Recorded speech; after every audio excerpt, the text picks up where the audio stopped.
Hello, Voices of Wrestling Podcasting Network listeners. I am Jeff Hawkins, co-host of Shake Them Ropes, with a very special announcement. If it's been a while or you've never listened to us before, the original gang is back. Myself and Rob McCarran, back talking wrestling. We have no idea where this show's going to go, where we're going to keep any of the old bits or any of the old things in there. It's going to be a process. It's going to be a journey, and we'd like for you to come along with us.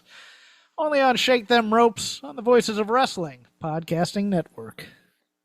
This podcast is a member of the Voices of Wrestling Podcasting Network. Visit voicesofwrestling.com to hear the rest of our great podcasts, as well as show reviews, columns, opinions, and updates across the world of wrestling.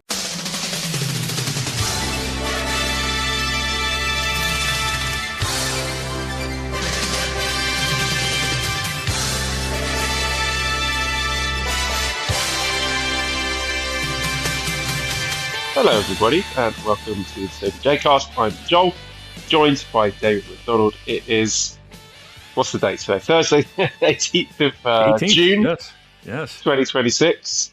This is episode 413, I think. I'm a bit out of sorts, listeners, because you can probably tell by the difference in audio quality. I've not got my usual setup here because I, like a big idiot, spilt coffee all over my MacBook.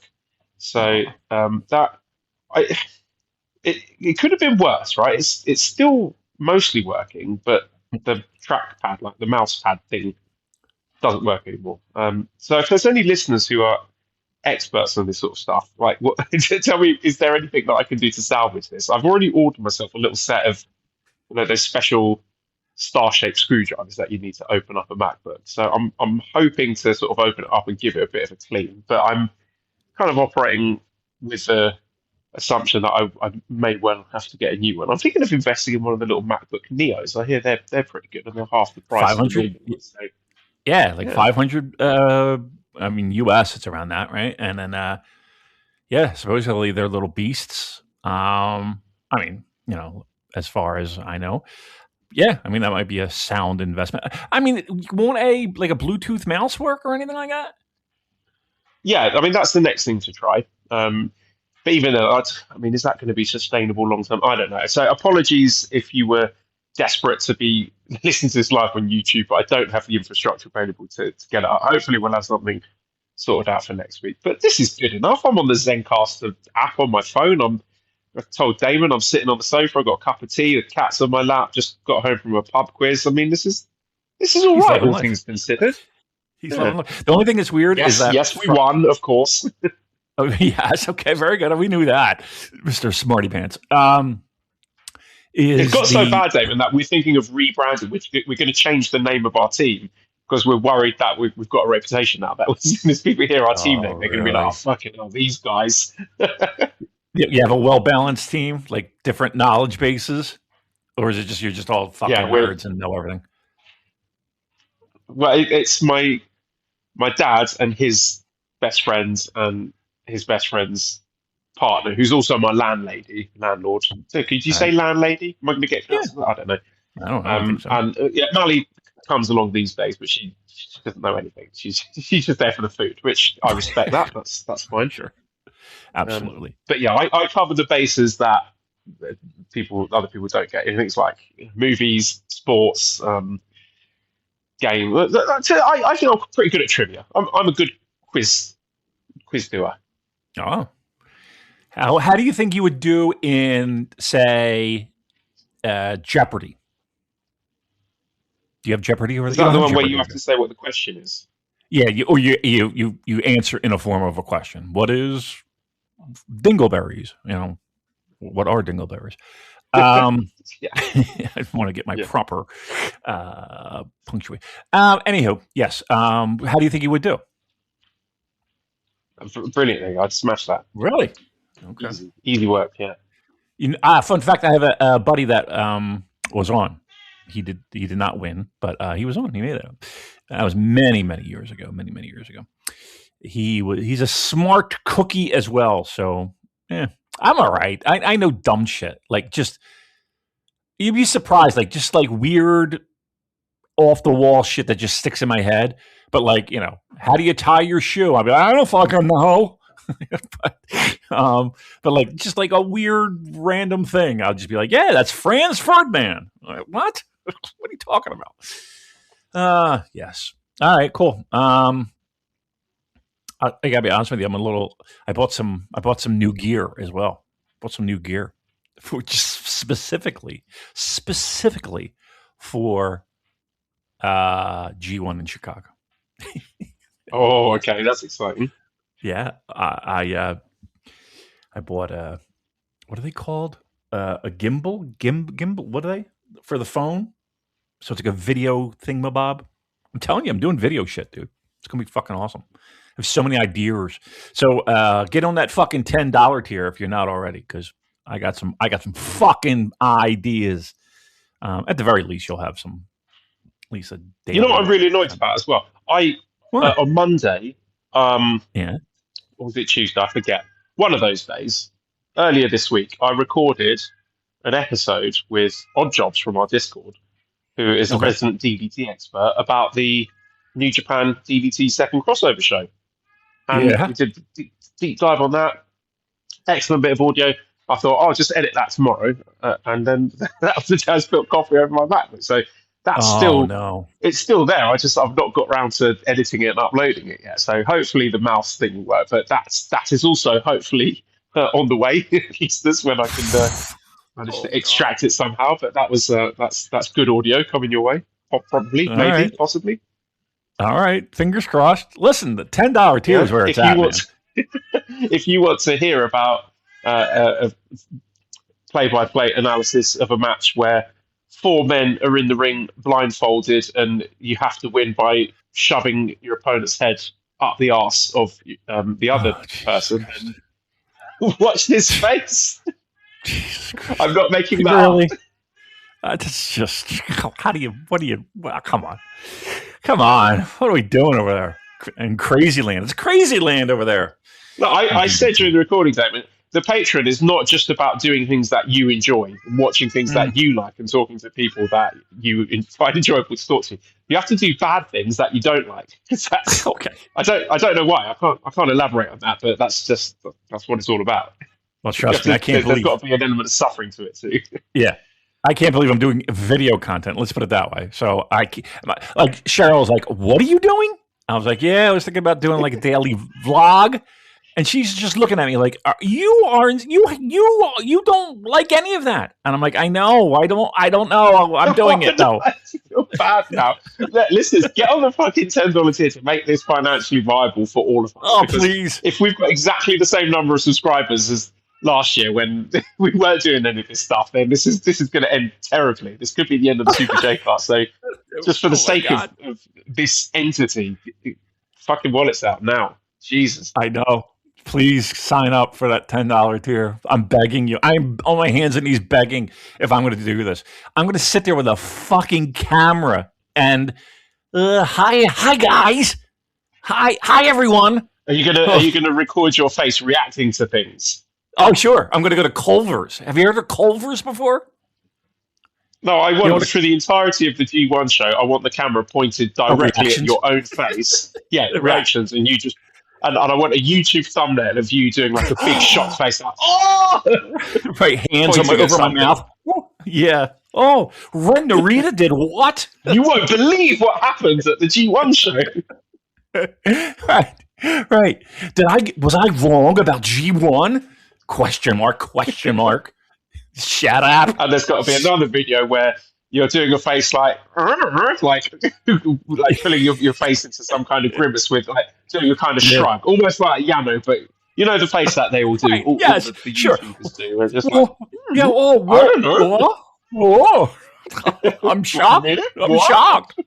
Oh, yeah. So, I'll go to Culver's. Yeah, Scrumpy's going nuts. I'm going to go. Culver's is like it's like the Midwest version of In-N-Out, right? Or Five Guys, if you will. So I'm sure. You're going to do a video of yourself eating a burger. Oh yeah, and people are going to watch that and like that. Yeah. Oh, this is the content I paid $10 for right there. Yeah, absolutely. And right? My fat face eating a hamburger, just what the people wanted. But I've never had it before, so I will do that. Also, there is, if I'm not mistaken, it is. It's the Friday before. Well, the Friday before. It's the day before, the night before. They have this gigantic beer garden, like a block away from the arena, which is a block away from the hotel I'm staying at. Right, so I'm going to go there. We'll do a little thing. I was thinking about getting there's like a little quartered off sections that you can rent. I was thinking about doing that for everybody. And then maybe if you're going to G1, you might be invited to that. Maybe if I do it. The only thing I'm worried about is that, like, if I put down a deposit for it, right, there's no refunds. So if it rains or, gets rained out or thunderstorms or whatever, I'm pretty much fucked for $250. Because they don't give out, there's a refund. They'll give you credit for a new one, but I'm like, when the fuck am I ever going to be there again? So yeah, I'm kind of waiting a little bit on that. But then the day of G1, there will be a nice little get together over at Chris Samsa's house. What do you think of that? I'll be. Oh, what? I can't believe I missed that. That's right. That should be fun. So he's having a little get together. We're all going to hang out, have a couple burgers and beers and whatever else Chris has on tap, and surely you can extract some Patreon content out of that. I guarantee there's going to be. But here's the thing, though. I don't want to show up with my dumb fucking camera and be like, "Hey guys, live streaming from Chris Samsa's toilet." Right. I'm taking a shit right now. Look at that log. That'll be the thumbnail. The fucking turd sitting floating in a toilet. That's exactly what the content will be. Yes, very on brand for the Super J Cast. No doubt. So I just don't want to show up with a fucking camera and be like, "Hey guys," people might just want to be like, "Can I just fucking have 10 minutes that I don't have to be online?" You know what I mean? So no, I know what you should get. You've been watching some of the World Cup. This kind of head camera that the referees wear. Turn up wearing one of those. Yes. Well, I mean, I could probably do that with this Damon cam. the Damon cam. This DJI Osmo Mobile 8 that I purchased just for this fucking trip. So I have little microphones. Oh, I'm going to be such a cunt. It's going to be unbelievable. I'm going to be one of those people. You could do the Kishin Liger spot as well. Oh, sure. Great. I can't wait. I don't, it'll be, who knows? So, but I have committed to it. I've paid for it, so I'm fucking doing it. Yeah. So there's that. So again, if you want to see this abomination, this genuine shit content that I will be producing, you might see Damon having a mental breakdown live on camera. Oh, you absolutely will. I guarantee it. I can't tell you how many disgusted Kermit the Frog faces I'm going to do. Just being annoyed by human beings, just like fucking hate everything. Yeah, you'll get plenty of that. If that's your cup of tea, you're gonna get plenty of that. Yeah, we'll see. We'll see what I can get away with. We'll see what I can get away with. Maybe again, I have some things up my sleeve, so we'll see what I can do. It might be a productive trip. We'll see. But get on board, $10 tier. I'll make sure I'll make sure you can buy it because.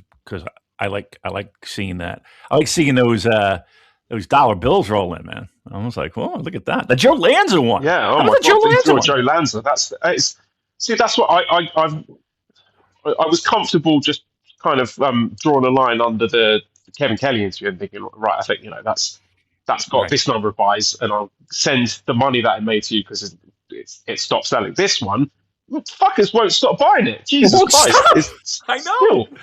I agree. I can't believe it. I truly can't believe it. It's very humbling, as we talked about on the Joe Lanza Unmasked. Yes, that was like I said. I check it. I don't check it every day, but every other day or every couple days, I'll take a look and be like, "Well, it's made you 130. Wait, should I be revealing how much money it's made? I don't care. I said it now.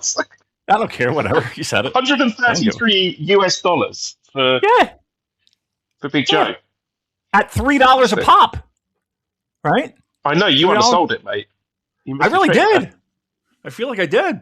I mean, I don't. Yeah. Again, I don't. Again, I feel weird just doing it in general, charging, but I obviously deserve it. I don't. You get over that. God damn. So yes, there will be that, and very shocking. So yes, again, I don't know.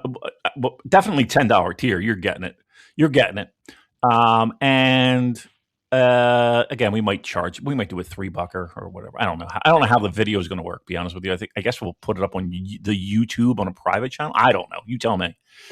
We'll figure it out. So yeah, there you go. I mean, that's what we do. That's what we do. And if you were on board on the $10 tier already, not to sell it any harder than I feel like I want to, you would have been privy. Correct me if I'm wrong, Joel, when we did that nice little G1 exclusive. I mean, we fucking... Yeah, no one else on the planet getting that. Nope. Just the mighty $10 tier. The mighty $10 tier took care of that. And boy, oh boy, do we crush that with the G1 participant announcements. I mean, aside from what was it? One... Like flip flop one wrestler with another in a group. That's the only thing we were like 99% right on board. Just bang, bang, bang, bang, bang. Yeah, well, that's card subject to change shit, isn't it? I mean, that's not because we're wrong. It's because New Japan decided to change something between us reporting completely correct information and that announcement being made. But yeah, if you were on the $10 tier, you would have been streets ahead of everyone else. You would know exactly what was coming. And like I said, no one has the sources and the access that we do. No one. So yes, excellent job by us, if I do say so myself. An excellent job for those on the $10. All the analysis about those announcements, which was mostly wrong. Yes, the analysis was shit. Don't get me wrong. That was we were nowhere near the mark. But yes, at least we got good. But it's a shame about the rest of it. Yeah, everything else was just silliness. If you go back and listen to it, but yes, I mean, again, they were announced. We'll probably get into those participants. I don't know which way you want to start first, but we don't even have to start. Be quite honest with you, but yeah, I mean, it's there were really, I guess the biggest surprises were the tag team participants, and then the biggest surprise of the show were the tag team participants for me anyway. Unfortunately or fortunately, depending upon how you want to look at it, there really wasn't any like shocking, I can't believe this person's in G1. There really wasn't a lot of that. There was none of that, to be quite honest. It was pretty cut and dry. Yeah, but again, we'll go when the time is right. So, Joel, why don't you take us away while you're sitting on the couch with your cup of tea, your lovely little cat as well, feet up on the couch while I slave away at this stuff. Oh, the one point I wanted to make. So, obviously we're running the desktop usually with the Zencastr, the lovely and the always reliable Zencastr. It looks weirder with you on this mobile app. Like your waveform, you can see, when you talk, it was like the waves, goes much faster by. So I hope this doesn't get fucked up. Thank God we do a countdown so Dan can sync this up, because it just looks like it's like yours is doing 50 miles an hour and mine kind of just goes slow. So I hope they are able to be synced up. All right, very good. Enough of that. Joel, take us where we need to be. Well, I don't know where we need to be because I've not got the notes. I've not got the notes. I'm kind of swiping between apps here. I think let's start on Forbidden Door. So okay, let's do that. There are two matches which have New Japan interest on Forbidden Door. So the one we spoke about already. There's Zack Sabre Jr. versus Kenny Omega, which I think we discussed that last week. I think that's a great match. Really looking forward to it. I'm very, very happy with that. The second is Shota Umino being challenged for the global title by Park. The Bastard Park. The Bastard Park is challenging Shota Umino, which is a rematch. I think they wrestled each other in like 2022 or something, I want to say. And I like that match as well. I think that's a good match. I'm into that. I like the Bastard Park, and I think that's a nice defense for Shota Umino. Should be a good match. I rate him as a wrestler. I don't have a problem with that being it as far as the Forbidden Door representation goes. I never really thought that this was going to be something that every year would give us some crossover dream matches. It's an AEW show that happens to use a ever diminishing sprinkling of New Japan talent, and we did say this at the time, as all these signing of talent is going to be made. We're not going to legislate whether that's good or bad, whatever, but it does compromise the viability of Forbidden Door as a concept, and that has been borne out here by the fact that there are only two, what I would consider actual proper New Japan Pro wrestlers on the show. But again, that's up to Tony Khan. I'm not angry about it. I'm not resentful. I'm just like, it is what it is. It's an AEW show, and these are the New Japan wrestlers that Tony Khan saw value in. It probably kind of speaks to where New Japan is as a company. It's just not very hot right now, and we don't have any stars. Yeah, and again, it's the company's. We've said a 1.5 trillion times, so why not do it one more?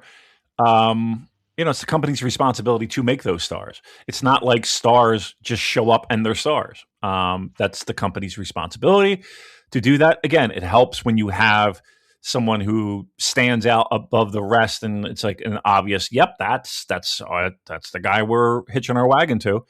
But it just hasn't really been the case. So, and again, Forbidden Door, while the original concept everyone was excited by, and rightfully so, I think, because at the time it felt like okay. I think everybody was excited at the possibilities of what it could be, and unfortunately, it turned into a situation like all quote partnerships and joint shows and all of that, where it just feels a little watered down to protect people and safety first, and our guys got to get over, and we can't have this guy losing, and from both sides, and you're kind of limited in the matches you can put together, and all of that, all the things.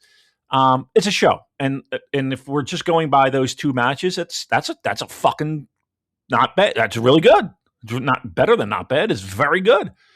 But it's hard for us to get too excited in the sense of, okay, we're probably going to get some pretty great matches, but for a New Japan Pro Wrestling fan, it does. I think if it feels like it does very little to help the New Japan cause, whether it be storyline or continuing programs for future New Japan shows.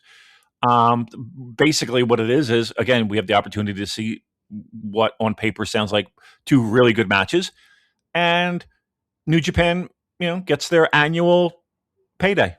You know what I mean? So I'm gonna emoji shoulder shrug and say it is what it is. What do you? We've been down this path many times. I'm sure I will watch those two matches at the very least. And, I'm sure. And here's the thing: I'm sure the other stuff on the show will probably be good as well. Those shows are not bad shows. It's just when you weigh is this good for New Japan versus is it just a great wrestling show? And you know what? Maybe you could step away and say, you know what? I'm just here for the fucking pro wrestling. God bless you. Good. That's a great way to be, quite honestly. We do a New Japan Pro Wrestling show. So unfortunately we have to broaden that view. And we will.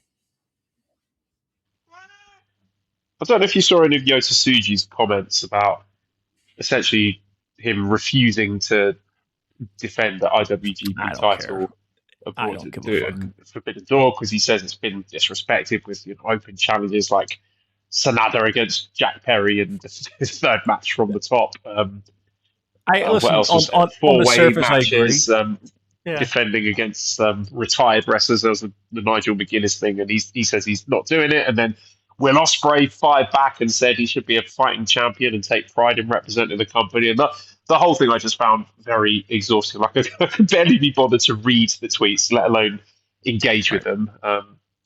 Yeah, what did you make? I mean, of look, that? I don't believe a word a pro wrestler says when the camera's on. I hate to be that guy. You know what I mean? Like, he said this before. Yeah, wrestlers say things and then wrestlers respond. If fucking cyber agent and Hiroshi Tanahashi said, "Buddy, get your ass on a fucking plane and you're going," you know what I mean? What is he gonna do? Say no? Come on. If he's asked to be there, he'll be there. He might go there begrudgingly, or he may not. Who knows? Like, that's his thing. His thing is, I'm not going to defend this title. I mean, that was his thing before, right? He's not defending this title outside of Japan. Okay, well, we see how far that went. Or did we? He didn't really. He defended the other belt in Trenton. Who knows? Who gives a fuck? If the company said be there, he'll be there. It's not like he's not going to be there. So it's good that he puts on that front, but I think he's Gabe Kibbing. Gabe Kibbing? Gabe Kibbing. He's Gabe Kibbing it. He's Gabe kidding it when it comes to that kind of shit. Yeah, there's a question from Jared said, Will's tweets, what percentage work v shit? 1,000%. With Will Ospreay, I always think it's probably shit. He was supposed to be on his wedding day and his honeymoon. I'm like, mate, you might be right or wrong here. That's not, just log off. Go spend some time with your wife. Oh my God, did you see what he said about his wife on the Dynamite show? It's just absolutely disgusting comments. What did he say? What did he say? Like, in the middle of the ring doing an interview with Tony Schiavone, he was like, I just went upstairs and smashed my wife and then told her to clean herself up because I've got to go to Dynamite. It was something like that. It was horrendous comment. I was like, Will, mate, that's not on. My goodness. Will, very, very outrageous behavior by you. Whatever.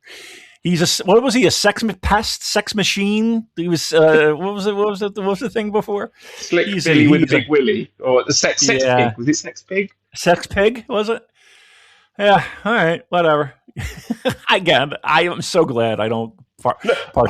I really want to see a Will Ospreay versus Yota Tsuji match again because it was great the first time, and I think I hope this is work. I hope they're building towards something, but I mean, it's not a Forbidden Door. I don't know. I think it would be good, but it doesn't feel like it at this point. I don't have the faith in the companies getting their shit together enough to do that, to be honest. I don't think that there's anything going on with United Empire anymore. It feels like. I feel like that's fucking dead in the water, right? I mean, yeah, remember when they all flew over to do those angles on Dynamite, and that looked like it was building to something for Forbidden Door. Just nothing.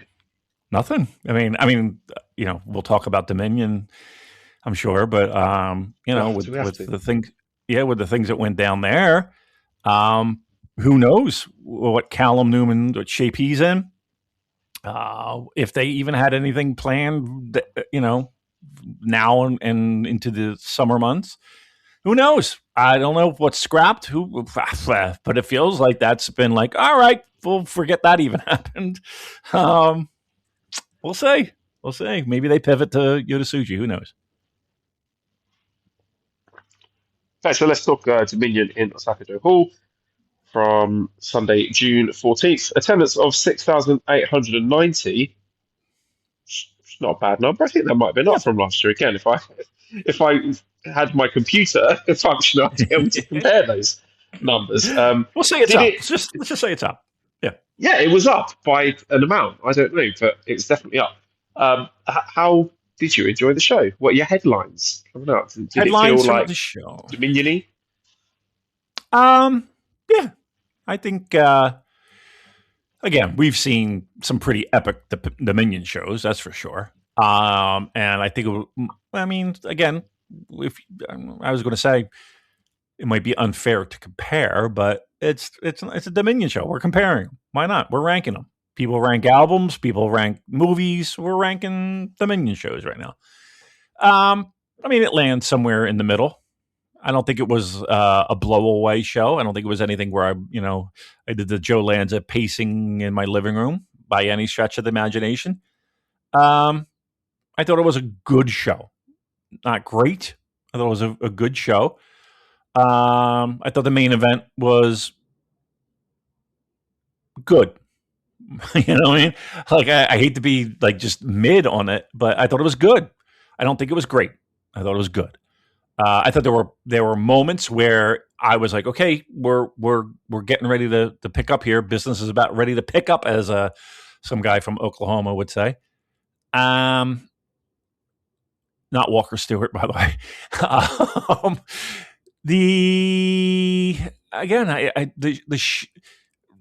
Honestly, if I were to sit here and say, Joel, what were 3 memorable moments from Dominion? I bet you could come up with 2, and you'd struggle for 3.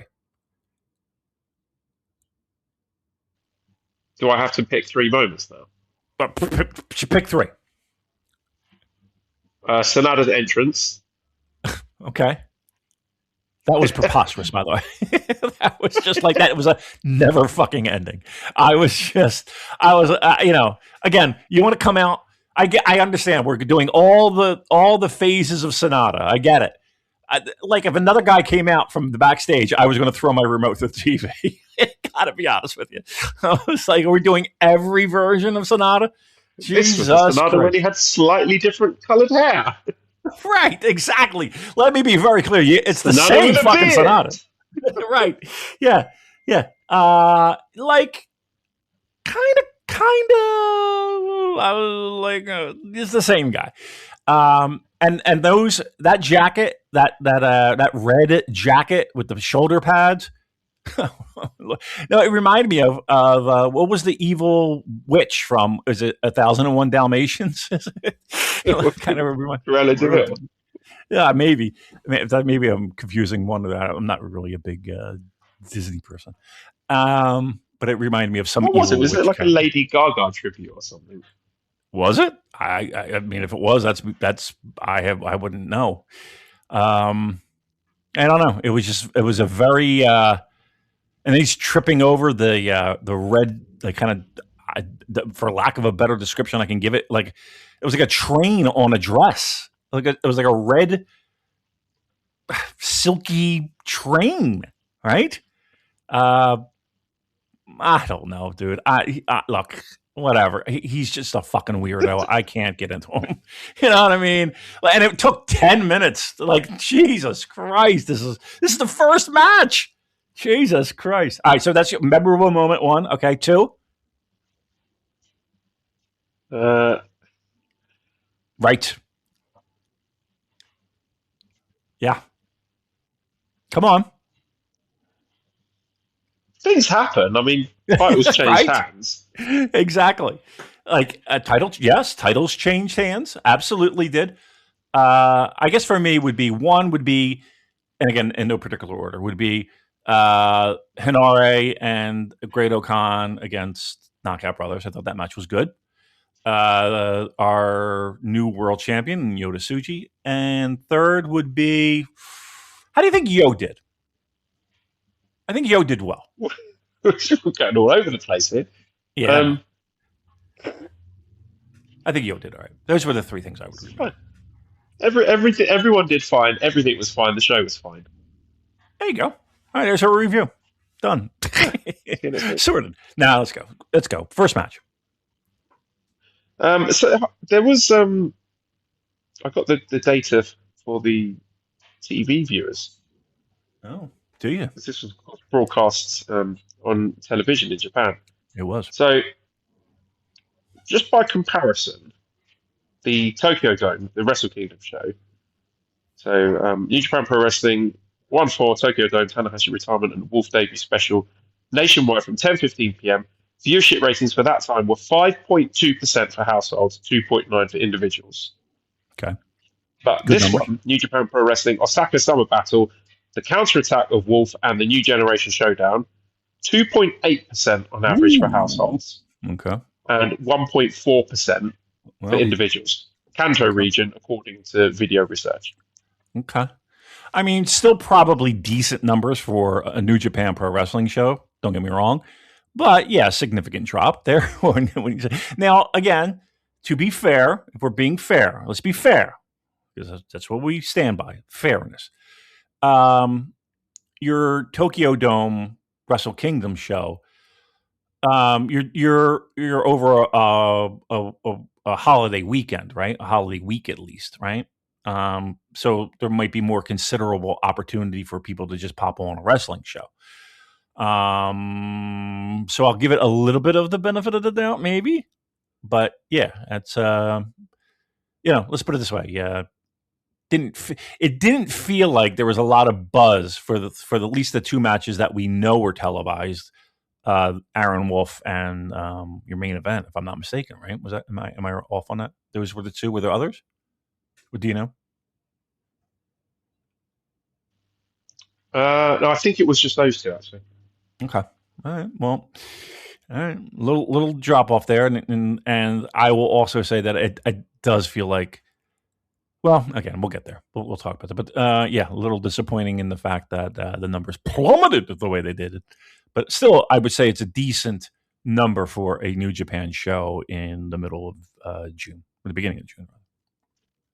Yeah, I mean, of course, the big draw for Wrestle Kingdom, as we know, is the Tanahashi retirement. So Sure. having stripped that away, I think it's not a terrible number. I think the drop off is to be expected. And yeah, I don't really have the context necessary to really analyse that, but it's about what I expected. But anyway, let's get into the show itself, where we kicked off with the NJPW World TV Championship match. Takeshita successfully defending against Sanada, 8 minutes 24 seconds, Raging Fire. I feared the worst here. I didn't know what sort of shape Sanada was going to be in. And he did have one very skinny looking arm. And they did a video about him, like interview thing on NJPW World and YouTube prior to the show, which is really like baby facing him. It's like him, helping out a dog shelter, and just it was very strange because I was like, wow, okay, they don't want this guy to look or sound like a heel at all. Mm-hmm. And then when he did the entrance and it was the LIJ, the Cold Skull theme, I was like, oh, was he like reverted back to his original gimmick or something? But then he was just doing all the gimmicks basically, and like he almost wrestled the match the same way as the entrance. It was like he was kind of cycling through all the gimmicks. It was like a love letter to the development of the Sanada characters throughout the years, where it just seemed like each phase of the match was a different version of Sanada with a different Sanada signature move from that period, where we just ran the whole gamut from LIJ Sanada to Just Five Guys Sanada to House of Torture Sanada. We just got everything there. So it was, it's quite a strange match. It wasn't quite what I expected. I think he was moving a bit better than I thought he would, but it exceeded my admittedly low expectations, and I was kind of mildly surprised to see him going straight into the G1 climax. He just finds himself in a bit of a weird spot, Sanada, because I think he does have some level of charisma, and I like his wacky outfits, and he's a very strange and charismatic man, but I'm just not sure how much interest I've got in him bell to bell at this point. Mm-hmm. Yeah. I think the way that he, like, at least he's creative in what he kind of wants to present himself as. Does it always land? No. When I first saw him, not only did I think of, evil Queen Disney character, I got very, very much David Bowie vibes as well. And again, it was all the versions of Sanada that I thought was, again, it was a little overdone, but I guess if you start the bit, you got to fucking finish it. Yeah, you did notice. I'm glad you mentioned the arm thing because I was like, yeah, it does look a little. I guess is atrophied the word I'm looking for. And yes, I absolutely 1,000% have concerns about him just being plopped into the meat grinder of G1. Now, I will say this: G1 is not what it once was, right? I think the idea that it is this, 12 nights of fucking getting your teeth handed to you by Tomohiro Ishii or Togi Makabe or just you're going on all cylinders. And I think you get around night 7, even earlier than that, some of these matches, especially the earlier matches, what do they go, 5 minutes? They find some smoke and mirrors. So it's not like it's this, as we like to describe it, the meat grinder. Again, very tough. I'm sitting on my couch watching it. I'm not doing it. But yeah, I think it's a lot of these guys, they'll find a gimmick and they'll lean into that gimmick and they'll do the same gimmick for most of the tour. So yeah, I'm just curious what that gimmick looks like for Sanada. Is he just going to default back to House of Torture Sanada with the guitar, or is he going to be doing something different? And I'm quite curious to see where he lands with the presentation of the character. So again, I'm not expecting work rate and lots of stars for match quality, but I'm just quite interested to see what he decides he wants the Sanada character to be in 2026. Because he is a creative guy, and I think there is some level of intrigue in that to me. Yeah, I think for everyone, even people like me who really don't give a fuck about him in ring, and never really had. He'll be again. He's an adult. He can do what he wants. If he feels like he's up for it, he's up for it. They'll figure out some solution to that. Overall, though, I thought this match, I like you went into it with very low expectations. I was thrilled that it was a 15-minute sprint, and not for nothing, it kind of felt like a perfect lane for him. If we could do 10-minute matches, that might be a decent spot for him, especially in G1. I can't imagine. I'll tell you what, I'd be even more curious to see. Again, we know a lot of the lineups, or excuse me, we know a lot of the participants. We just don't know lineups.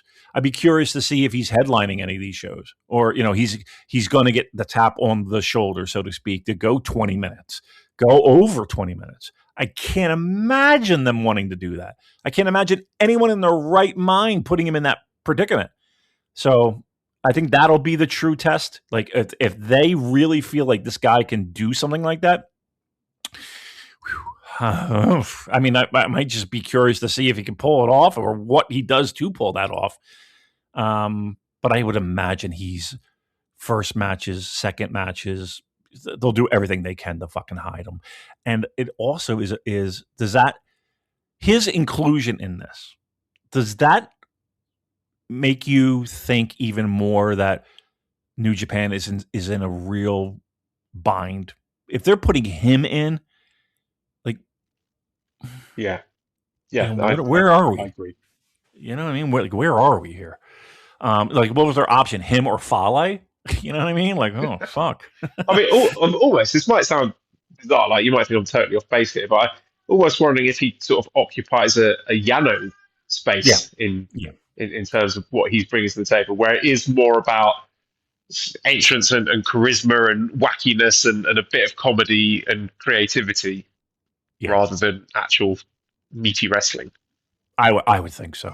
I mean, I'll tell you what, his ring entrances might be longer than his matches. I think, and to me, chef's kiss on that. Let's go that route. Come out with every fucking wacky David Bowie inspired outfit you can think of, dude, and keep the in ring to a minimum. I think everyone. The appeal is, what is the funny weirdo going to do now, rather than great wrestling. Right. Yeah, let's see what this fucking weirdo's got up his sleeves. Yeah, that's exactly what it is. To me, anyway. Absolutely. All right. So, Takeshita retains So 0 for 1 on our predictions, I guess, right? Okay. Right, so from one funny weirdo to an unfunny weirdo in a no DQ match was Jake Lee defeating El Phantasmo 9 minutes 40 seconds with a front neck block. Yeah, this was really bad, Damon. Awful. Jake, like El Phantasmo, I understand he's like banged up, and I don't know how much of this is work or shoot. He says he's kind of rushed back from his illness too quickly, and the fact that he's not gone straight into the G1 blocks, and probably who's he facing in the? It's Oiwa, isn't it? I expect him to lose that really, so I don't think he's going to be in G1. So I appreciate he is not at peak fitness and probably on the downswing of his career, at least in a physical sense. But Jake Lee, he just he doesn't bump. There's no dynamism. Like he looks really rough. Like physically, he doesn't look in good shape at all to me. And I see that the gimmick that he's doing with all the clown stuff, the Siren's Jester, there's a way to mask that. Huh. But it's. I'm trying to think of a polite way to put it. It's bad though. It's really bad. It stinks. Is there anyone on planet Earth that's getting excited over this? It's terrible. And again, maybe he was just rushed back, or maybe he's just said, you know what, I don't want to fucking risk my future, like my life as in future.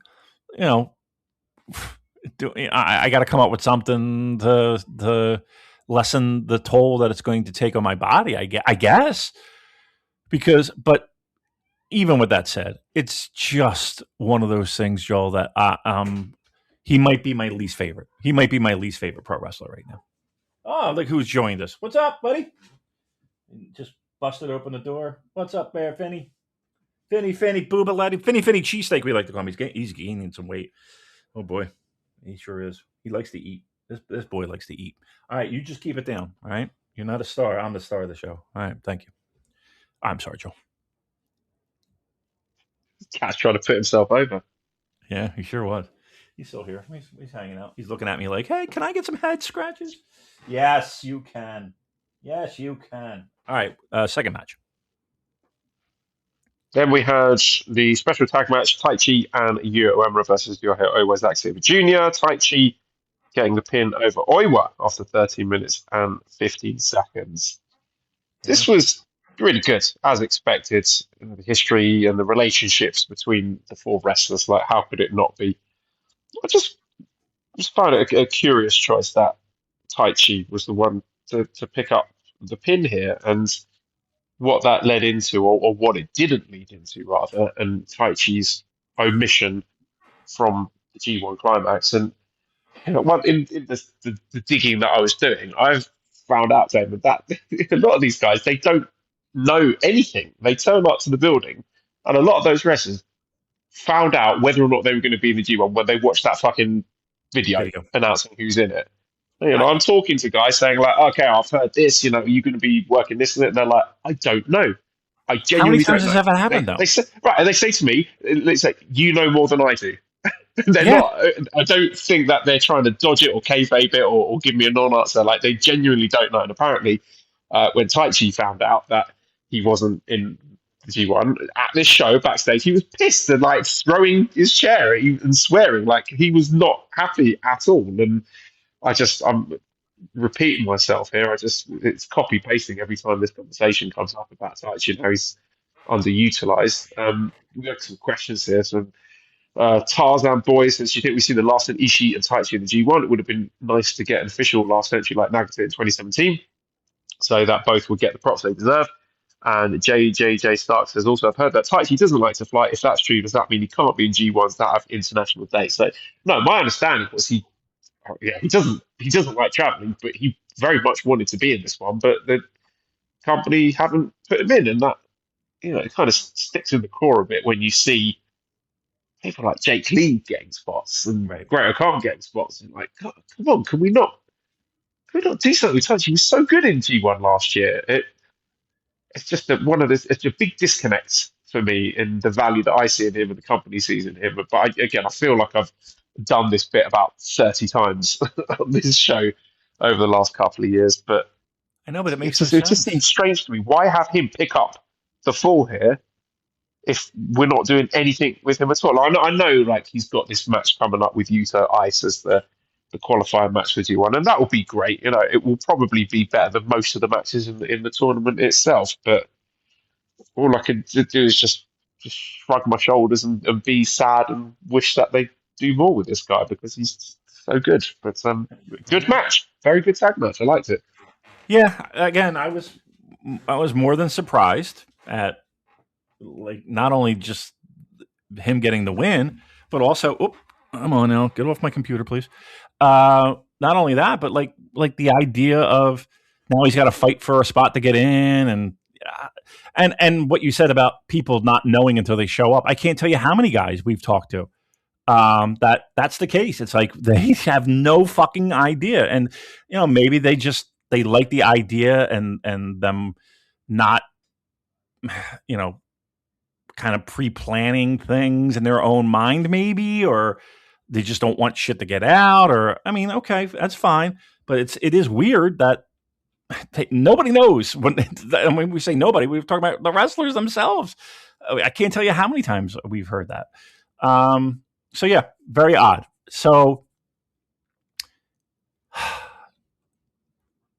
I thought the match was very good. I think we all knew Zach was going to have a spot, so I think that was never in question, right? My point is this: Tai Chi was always going to be on the fence, right?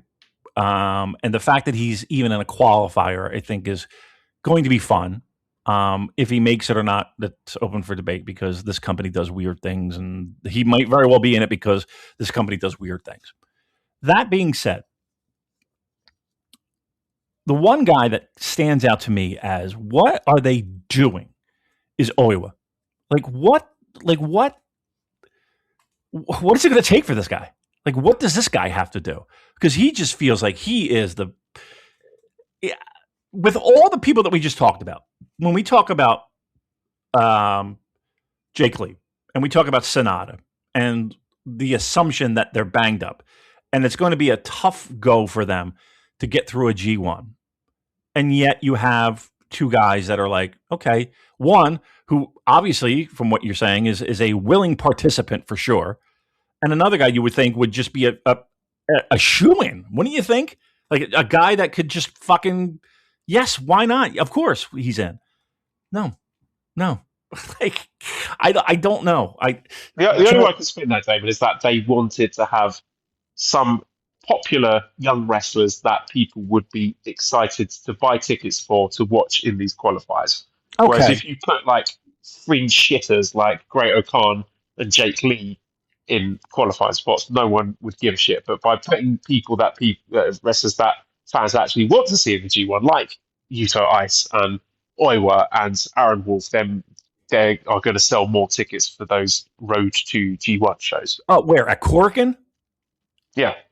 So we're going to sacrifice the G1 tournament and possibly the quality of the biggest thing you have going on every year, every summer for a, 1,500 house. No, I was getting in, surely. Like, to me, it is inconceivable that he would lose to ELP and not be in the G1 climax. Like, that would be. But again, when you're talking about modern day New Japan, you have to take 25% of your logical ideas and just do the complete opposite thing for no apparent reason, because that's just what New Japan do. So again, we're looking at those play-ins where we've got ELP against Oiwa, Aaron Wolf against Yoshihashi, Oscar against Yujiro, and Yuto Ice against Taichi. And it seems obvious which four guys will go through. So I would say pick the four that you expect to go through, but then just reverse one of them at random because New Japan. I agree. And again, there will be great matches there. Don't get me wrong. And they're exciting. The play-ins are always exciting. It's a great little wrinkle that they add to G1.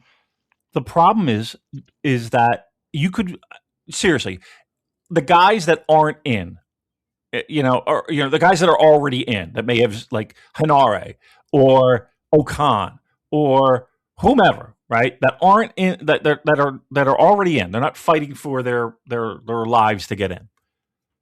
Do you honestly think that if you replaced any of them, with Okan or Hinare, that the matches would suffer and the excitement would suffer? What you mean for the Road 2 shows, like the playing matches? Correct. So, if we had a Great Okan against ELP or Hinare against Yujiro. Right. Yeah. It's not as fun. Okay. I mean, to me, I understand what you're saying when it comes to the Road 2 shows, and maybe we have I don't see the difference. I really don't, because I think they would be exciting, just the premise of them, and I think the fans will kind of get into that. Just the idea of these two guys that are in this match are fighting to get into G1. Like that's the selling point. I honestly don't think it matters who's in those spots. Those guys and the fans in the building will be there for it. And I think it's at a sacrifice of one. All right, do I have to, I don't know. I just feel it's weird. Like there are guys that shouldn't be fighting for spots. And then there are guys, again, Jake Lee, Sonata, if we're naming names, that it feels like, well, why the fuck are you even in this thing? Like what? Right, if we had a playing match which is like Jake Lee versus Yujiro, we're cheering for Yujiro, aren't we? Yes, that's the problem here, right? They want to put wrestlers in there that are going to get cheered, that are going to have they're young and hungry guys where there's going to be some babyface energy and add a bit of struggle, like they've really had to earn their way. And so, whilst it might not make sense to us, and we think that those guys should be straight in, I see the logic there. Like I understand why those guys have been put in the playing spots. Okay, then I'll give you just a little taste of the argument. Sonata loses, right? Jake Lee. Did Jake Lee win or lose? He lost. Or he won, right? He won, right? Yeah. Dominion. Okay. All right. So 1 for 1. Sonata loses, he's in. So what did Sonata what did Sonata do to earn his spot in the calendar year of 2026 to be in G1? Did you not see all the outfits in the entrance day? Oh, that's a good point. What? Did you not see him helping out of the dog shelter? Yeah, that's a good point. You know what? If it was G1 for seamstresses, yes, he's in. He's absolutely that motherfucker can sew like no one else. Yeah, okay. Again, Jake Lee. What did Jake Lee do? He lost everything. He didn't win a fucking thing except this match, apparently. What did Jake Lee do to earn his spot into G1? Again, we're talking kayfabe. What if, changing the subject completely, what if the G1 gimmick for Sonata is that each match is a different iteration of Sonata wrestling? Oh, great. So, his first G1 match, yeah, it's like 2016, 2017, Cole Skull Sonata with the leather jacket, the Skullmaster baseball bat. And then his second G1 match, it's Skull Pirate Sonata with the blonde hair. And each time, it's a different generation of Sonata. Great. That thought to me was more interesting than trying to decide what Jake Lee has done to warrant a spot in the G1. Jake Lee and Sonata and Great Okan all put in the same block. Fuck me. That's yeah. Let that sink in a little bit, and we'll get there, I'm sure. But yeah, let that sink in. Whatever. Okay, I can't believe we're spending any amount of time talking about how can Sonata get through fucking G1 and make it somewhat entertaining. That's where we are in this world. All right, third match. Go ahead, please. This fourth match, actually. Special singles match. El Desperado defeated Mystico, 9 minutes 33 seconds. Numero dos. This is extremely self-indulgent. I don't know. There's just the tyranny of El Diddlerino. This was a match. It was okay. It looked like Mystico couldn't wait to get out of there. He was double parked outside, it felt like. Huh? Yeah. Although, I mean, for the match itself, but as soon as the match was finished, like he would not get out of there, and I was like, mate, Oh, what the G1 announcements? You can just fuck off, please. He's just but he there. always does that. Wasn't he? Didn't he do that during Fantastic Mania, where he's just out there? So far? Was it him? The staff are like turning the lights down, turning the lights off, and Crockett. Like, we've got places to be, man. Right, over the PA, the closing time. Closing time. Yeah, just to get everyone just standing by the exit, staring at him, waiting for him to read the room. I'm guessing this is a step up to having a rematch at Fantastic Mania in Arena Mexico, where Mystico will get his win back. But I'm not sure what this achieved. I would have preferred to have them defending their junior tag titles. I don't know. It just felt a whole lot of self-indulgent nothingness. Yeah, I mean, listen, it feels like the people who benefit from this are CMLL, and again, yes, maybe a little self-indulgent, but okay. Match was. I gotta be honest with you, I was a little disappointed. I thought it was going to be a little bit more. It was fine. Despy's really dropping for me like a rock, though. Yes. We'll say that he really is dropping like a rock. But okay, we'll stomach this one just so CMLL can get their rematch. That'll be great for them. All right, all right. What's up? What's next? Next is the Never Overweight Championship match where Aaron Wolf thankfully defeated Ren Narita 9 minutes 24 seconds with an angle slam. And hopefully escapes the House of Torture sphere. Maybe. Yeah, we hope, right? I mean, they have probably, if Aaron Wolf wins his play off against Yoshihashi, he's going to be straight back in the same block as Ren Narita, which exactly. Does make me sweat a bit, but I thought that's just good. Like, it achieved what it needed to achieve. I think he's coming along quite nicely, Aaron Wolf, and I'm excited to see how he does in matches that are not against House of Torture wrestlers. Yeah, I mean, I think everyone was excited. One, I was a little bit shocking to I know we're fast forwarding and rewinding, but I think a lot of people, us included, figured he was winning this title, and okay, rightfully so. We'll forget the past couple months and move on from that. We're all hoping that him in G1 will give him ample opportunity to get more experience, singles matches under his belt, and again, see. Can I just jump in at that point? I'm surprised that he has been set up to be entering the B block, because I thought it would be him going into the A block where he would be wrestling against experienced wrestlers like Takeshita and Goto and to some extent Tsuji and Sanada, and also wrestlers that he can work from below, and the heel wrestler that will dominate the match and kind of hold his hand and guide him through it, like a Jake Lee or a Great Khan. So I'm very surprised actually that if he does win his playoff, which I'm assuming he will, he's going into B block against guys like Driller and Callum Newman and Gabe Kidd. Like, it's quite surprising to me that there's a lot of really interesting and exciting opponents for him there. Not to mention the guys like Shota Umino, Zack Sabre Jr., Yuya Uemura. That was. Yeah. And also, I think Oscar, if Oscar wins this match, he'd be facing Oscar as well. So wrestling against a lot of young foreign guys. Like, that was a curious choice to me, but an exciting one.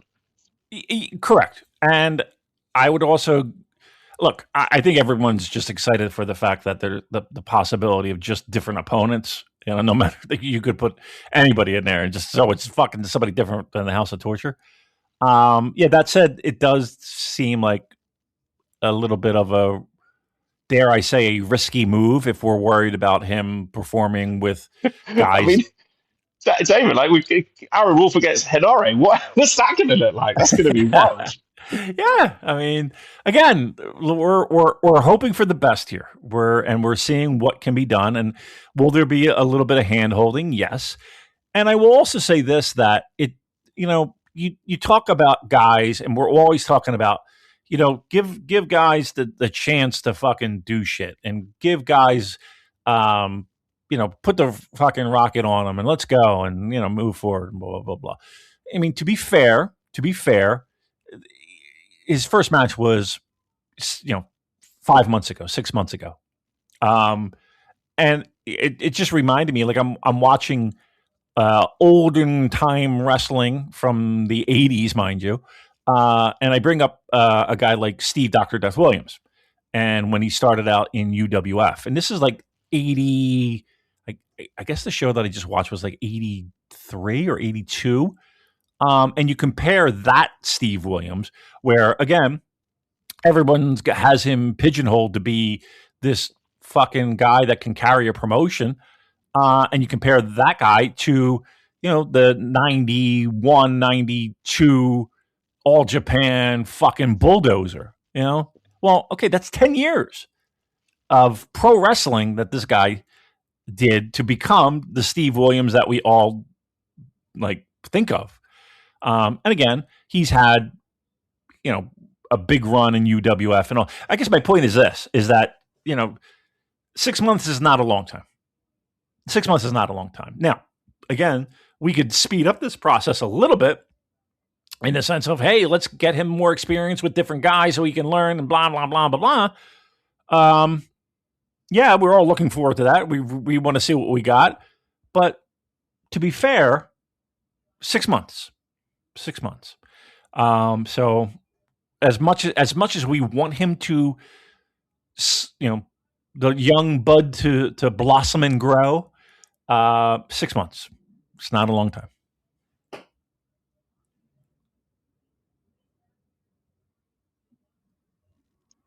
Sorry, I was on mute. Okay, then. Well, so our sixth match was the IWGP Tag Team Championship match with Great-O-Khan and Henare defeating Oscar and Yuto Ice. 21 minutes, 30 seconds. Wow. Great bomb. Really good match. It was almost like a handicap match. There was not a lot of Great-O-Khan involvement, and I think the match was all the better for it. It did seem to mainly revolve around interactions between Yuto and Henare, which were really good. I thought that they would be in the same G1 block, but they're not. They're going to, assuming that Yuto gets through, they're going to be on separate blocks, which is an interesting choice. But I don't necessarily have a problem with Knockout Brothers losing the titles here, because they can't hold them forever. Like, they're going to lose them at some point, and we want to see how they do in the role of chasers, and you could build some interesting stories out of that. Great-O-Khan and Henare wouldn't necessarily have been my choice to be the ones to dethrone them, but I can see the value in that, and maybe having them as sort of like the heel-leaning team that they have to try and get revenge on and redeem themselves. And also, I think there's an interesting story to be told with Oscar and Yuto finding themselves and navigating the waters as single wrestlers. Like, okay, yeah, they're an elite tag team, but now having the doubt and uncertainty of losing their belts and now being separated and having to prove their mettle as singles guys, which they've not done. I mean, I think they had matches in the New Japan Cup, but I can't remember if either of them won any matches. I think they were eliminated pretty early on in the tournament. So yeah, that's an interesting development in their narrative arc as singles wrestlers, not just as a tag team. And I'm assuming both guys are going to go in and they will have a chance to wrestle against these guys. So it will be Oscar wrestling against Henare in the B block, and Great-O-Khan wrestling against Yuto Ice in the A block, which can then set that redemption story in motion.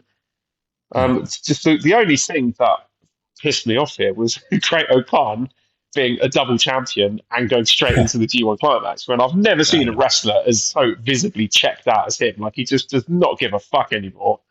And I mean, is this just Kidani's last fuck you to the company before he is relieved of his duties? I don't know. It's hard to interpret it any other way, but that's what winds me up when I see guys like Taichi having to miss out on G1 when a guy who looks like he doesn't want to be there going straight in. That's what annoys me. So I mean, I'm not actually that bothered about Knockout Brothers losing. It's more Great-O-Khan winning and being in the G1 that has upset me here. Joel, I can't believe the disrespect you have for a guy who was the best performer for the past 5 years in G1. I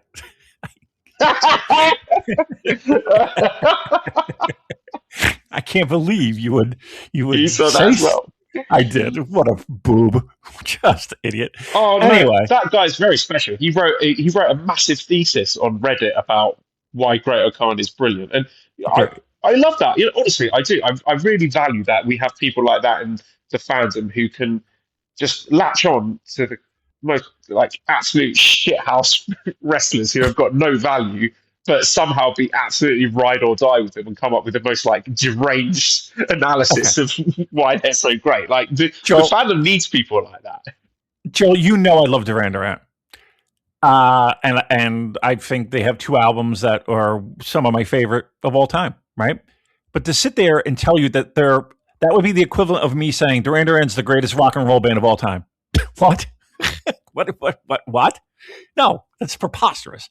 Again, you can like something doesn't mean that it's like the greatest performer or one of the great. What was the line? I don't even know. But it was like something to the tune of the greatest G1. Like, okay, wow, we're watching a different fucking show, I guess. But okay, whatever. Good for you. Could this be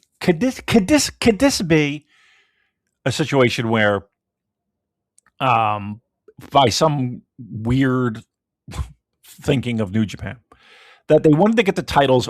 First of all, do you think that either of these teams are going to be over 500 or under 500 when it comes to wins?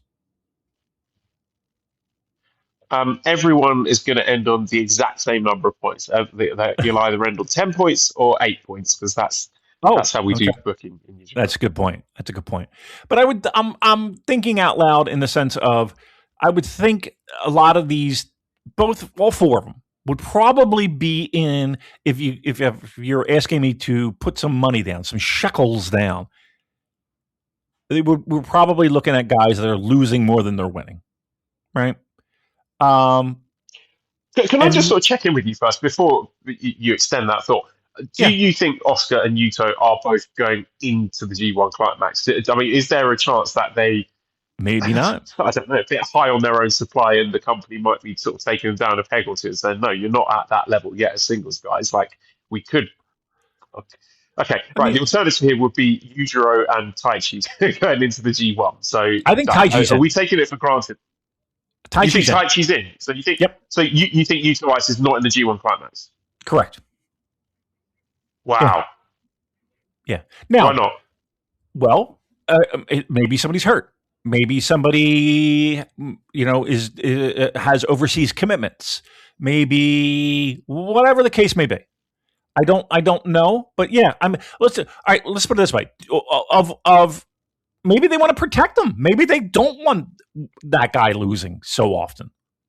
And they're like, all right, Taichi's in. We'll fucking put him in. Like they're going to sacrifice Yuta Ice. Maybe they think highly of him and they don't want him to lose more than not. Who knows? And they're okay with Taichi taking more pinfalls. Like somebody's got to lose in this fucking tournament, right? Like it's just the nature of the beast. Somebody's got to lose. And I think maybe they're more comfortable with Taichi losing. Who knows?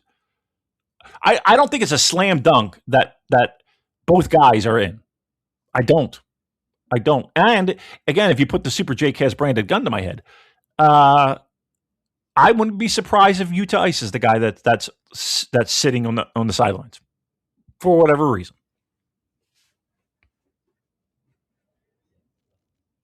Yeah, I mean that's a thought that would upset quite a lot of people. I think there would be uproar if Yuta Ice did not make the G1 Climax, right?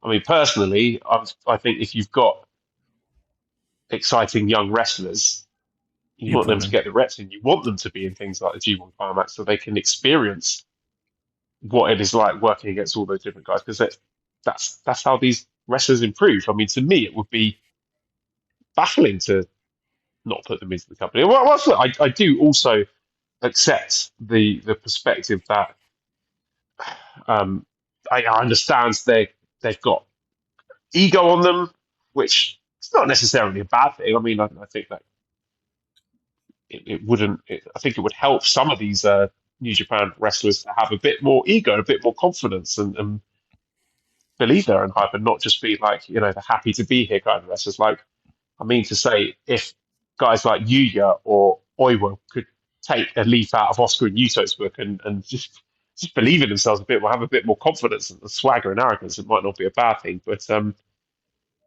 mean, Yeah, I agree. these I don't think it's a slam dunk that both Knockout Brothers are in. I don't think it's a slam dunk at all.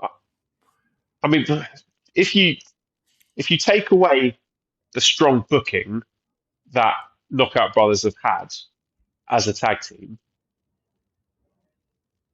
what is there? I don't know what the answer is. I'm curious, but they've been given great spots in high stakes matches against excellent opposition, and they've been given lots of time to work, which has absolutely been to their benefit. But Then why not keep them as champions? well, because you got to suffer. This is how they tell stories in New Japan, isn't it? Okay, so again, we're making them suffer, and we're putting in Okan again, arguably the greatest G1 performer in the past 5 years, and Hanare, who again I really like, but okay, and I think the matches will be great. But okay, he's in. We're doing a title change. We're doing it there, and now we have a team. And again, the rules were, hey, whoever won this match was getting in. Okay, we knew that going in, but they didn't have to. Like, you know what I mean? Like, they did this for a reason. They did this for a purpose. And we have the team that was dominant through, like, the entirety of the year didn't mean anything. They lost the match, so now they have to fight to get in, which makes no sense because the team that got the win, okay, they got one win, and how many tries? How many tries? More than one, right? They're in, slam dunk, they're in. And the team that has been dominant the entire calendar year had one fumble, and now they're fighting for their lives to get in. And we know New Japan, one of those two is not getting in. One of those two is not getting in.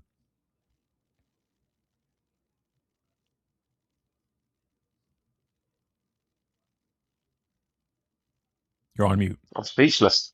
I'm not on mute. I don't have a response to that. I think they'd both be in, and I know you're right. Like, again, we have to apply the New Japan booking logic, where I have to take one of the things I'm absolutely certain about and just reverse it because Right. New That's what I'm Japan doing. do weird things. Maybe this is it. I don't see it though. I think if you ask me today, I can't see them not being in it. All right, let me ask you another question then. In this tournament, of the people that were announced, not to say that you need it, not to say that you have to fill this fucking role, but who's the big man in this tournament? In what sense, big man? The Fale, the kind of guy that can perform in a manner to make him be a little bit more menacing than probably physically he is capable of doing. Hanare? Again, Hanare is not a monster. Oleg? He's a bull. Is he a monster? Again, I'm not saying you need it, but what the element that he adds is a guy with size and a guy who's, a little stands out a little bit different from the pack. And that's not to say that Yuta Ice doesn't stand out. I'm just saying it just adds a different element. I don't know. Look, I don't know nothing, but I really feel like, okay, we know New Japan, and rarely do they do things where it's like, well, yeah, that's a slam dunk. No, that's never the case. And I just got a bad feeling that one of the two is not getting in. All right, well, let's go to the next match there, which was the IWGP Global Heavyweight Championship three-way match, where Shota Umino won his first championship in New Japan Pro Yay. Wrestling against Drilla Maloney and Andrade El Idolo. So Shota pinned Andrade 16 minutes 20 seconds after a second chapter. Very, very good match. I was really impressed. Just balls to the wall action, intensity, creativity, some really nice, dangerous spots. I thought they did tremendously well and avoided a lot of the usual tropes of a three-way match with one guy having a nap on the outside. And, fair fucks to Andrade taking that pin and losing the belt, because I figured that the three-way stipulation was there as a vehicle for Andrade to lose the belt but not get pins. But that's not what happened in the end. But it was quite a curious end to the match, because this is a long-term storyline been built up with Shota Umino, where he's never won anything. He's not won any titles in New Japan Pro Wrestling. It's become like this specialist in failure. And then he finally wins a title, and a fairly prestigious one. It's the second most prestigious singles title in the company, so I'm not going to hand wave to the fact that it's not the big boy belt. I think the global title means something at least. But rather than it being this celebratory moment for Shota, being like, yes, he's finally done it, he's finally won a championship against top quality opposition, the way it was framed, even like the actual finish itself, where we had Drilla Maloney, who, as the match went on, the fans were getting more and more invested in him. And by the end of it, Osaka was just like ride or die with Drilla Maloney in a way that really surprised me. But they must have been aware of it as well, because it was booked in a way where when Shota was pinning Andrade for that decisive pinfall, Drilla was like running in to make the save and just barely missed it. He was about to break up the pinfall, but just couldn't get there in time. So it was framed more like an agonizing near miss for Drilla rather than a celebratory moment for Shota Umino. And then the post-match, it just seems like to focus on Drilla Maloney, and there was a lot of close-ups of him looking really upset and dejected ringside, and the fans were all invested in that as well emotionally. And it was all about, Drilla didn't manage to get it done, rather than hooray, Shota. And then that getting overshadowed even further by Gabe Kidd doing a run-in and making it all about Gabe Kidd, and it seemed like all the focus is on Drilla and Gabe Kidd, whereas Shota actually winning a title felt like an afterthought. It was very strange. A little bit. And maybe they didn't want to do that. Osaka does have a bit of a reputation of being a crowd that will vocalize their displeasure at certain wrestlers. And maybe they didn't feel like they could get out of there alive by doing the normal celebratory, let's shoot off some streamers and all that shit. It was almost as if it was a title win, and we're going to shift focus real quick to and again, they're trying to set up an angle, they're trying to set up a program, they're trying to get Gabe Kidd back into the mix, so to speak. It did feel like they were that was intentional. It really felt like that was intentional, because you're right. You could kind of feel the crowd momentum going Drilla. And again, the best, sitting there watching it, the best explanation in my head I could come up with is it does feel like they just wanted to get out of there.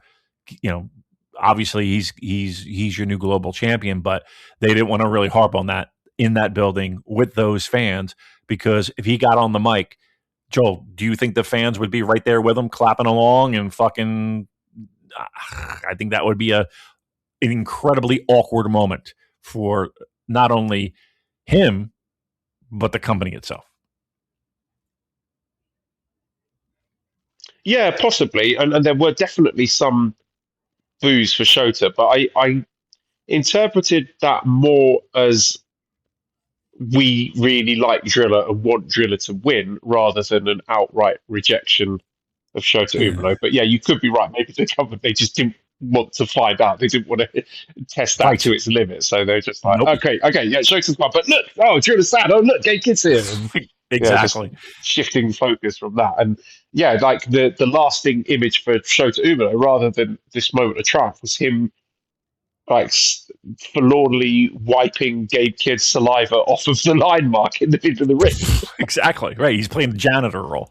Yeah. Were you surprised by the response to Driller and how popular he seems now? And like, has that changed your view on what his ceiling might be? Because it seems like ever since he did that promo in the ring where he declared that he was staying, that seems to have brought him a tremendous amount of goodwill with the fans, and not just that, but obviously they're enjoying his wrestling, and something about his character is resonating, and shown a bit more depth and complexity to the character, where there is a bit of doubt and uncertainty rather than the bravado and arrogance that the character had up until this point. So what do you think the future has in store for Driller?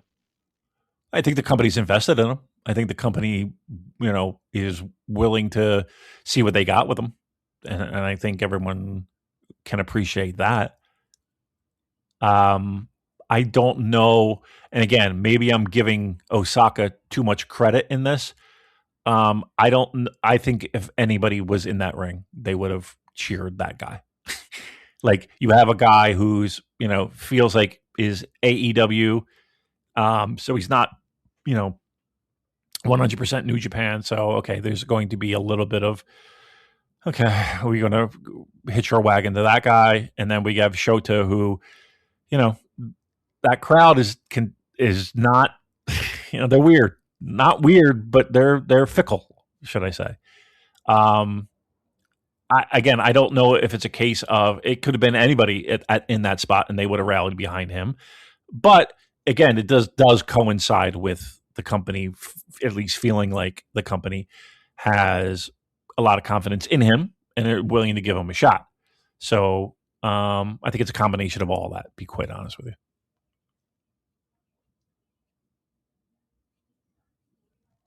I had a question here about Shota Umino. The question is from Adam, who says, how long do you think Shota holds onto the global heavyweight belt before Gedo's booking strikes again? And as a piggyback off Adam's question, I thought Shota was possibly one of, if not the favourite, to win the G1 Climax. Has that changed for you now that he's the global champion? It does a little bit. It does, like, it feels like champions are there to set up programs after G1. And again, it doesn't necessarily mean that this will be the case this year, but it does feel like if you have a title, you're not there to win it. You're there to set up programs. Again, we could talk about Okada and all that stuff. Blah blah blah blah blah. I mean, and yeah, I think it does. I do. How long will he hold it? Well, I mean, he's definitely making it out of the summer. Let's put it that way. He might hold it till Wrestle Kingdom. Probably. Why not? Give him the benefit of the doubt. He'll hold it. Well, I don't know. Will he? So 6 months is a long time. 6 months isn't a long time. 6 months is a long time. In this case, I'm going to go is a long time.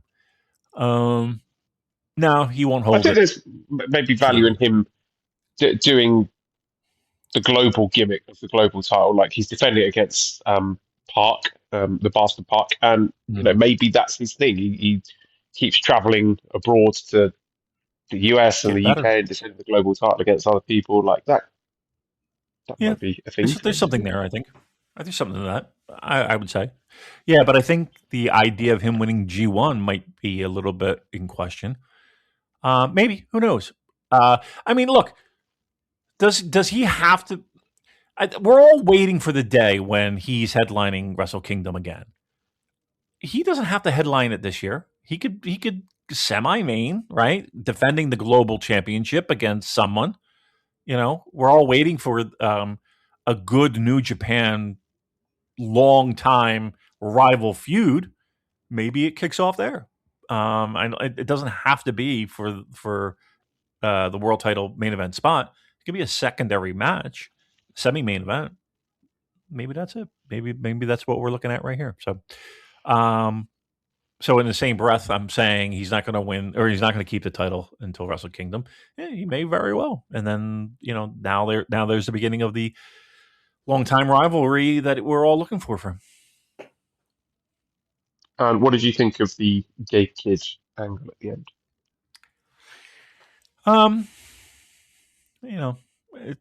We've seen a lot of that. It's he's fuck New Japan, and again, he's playing a role. We all know, whatever. I for me, Gabe Kidd's kind of like it's worn off of me big time. It's he's a safe choice. He's a safe feud. And you can kind of tap into that. Okay, Shota's your New Japan guy, defending the honor of the company. He's wiping spit off the fucking line mark. He's going to defend the honor. Okay, maybe that's another thing, another feather in his cap to say, okay, another reason why a fan might get behind him. And quite honestly, I think that's what we're all looking for is to get that groundswell of, because I don't think he's a bad wrestler. I really don't. Again, we talked about him for months about what we thought the issues were. I don't think he's a bad wrestler. I just think that he needs something, and Gabe Kidd right now is an easy guy to get sympathy for, or vice versa. He's a guy that's going to, whoever his opponent is going to get sympathy in a New Japan Pro Wrestling ring. Yeah, I like you. Don't really find myself excited about it. I don't have a problem with him being in the G1 because he missed out last year because of the injury, and I think I'm excited to see him locking horns with guys like Shota and Yuya, Driller, Henare, possibly Oscar, Zack Sabre Jr. I think Henare's gonna be fun.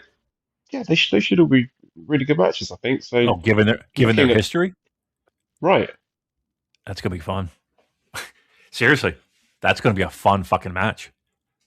So whilst I don't have much interest in Gabe Kidd as a character and him narratively, I think just in terms of the bell to bell, there's some good shit there. Mm-hmm. Yeah, the possibilities are there. Again, the idea of him and Henare again. I mean, I think people are sleeping on that. That's going to be fun. Those two guys, those two fucking guys, like that, like circle whenever that fucking match is.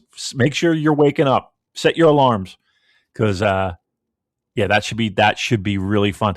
That match could shave years again. Not that they haven't already shaved years off their careers by wrestling each other. That could be another example of another year shaved off a career. Circle that one. Potentially him against Oscar for the promos, if nothing else. I want to hear the mad shit talk that's going to be between those two guys. That'll be tremendous. Okay, so moving on. Eighth match was the IWGP Junior Heavyweight Championship, where the Best of Super Junior winner and challenger Yo defeated the champion Doki. So Yo becomes the 100th Junior Heavyweight Champion, 17 minutes 57 seconds via direct drive. This was not a bad Yo match at all. I actually thought it was pretty good. Again, Yo the character does zilcho for me. I just, it's hard for me to get an emotional attachment to him. And I think that a lot of times you want that. And at least, in pro wrestling, you can get that. Even if you have no emotional connection to a guy, during a match, you can get into it. And I would say up until this point, it's been even difficult for me to do that. I do think in this match, he was getting there. Like he was en route to that. The fan, look, name me a guy who's more over right now in New Japan Pro Wrestling than Yo. I feel like he's a guy that at the very least the crowds are into. He may not be my cup of tea, but I can't, sit there and hand wave and say that people aren't into him for whatever goofy reason that might be. Like they're into him. And I think everyone's thrilled that at least there's some fresh air at the top.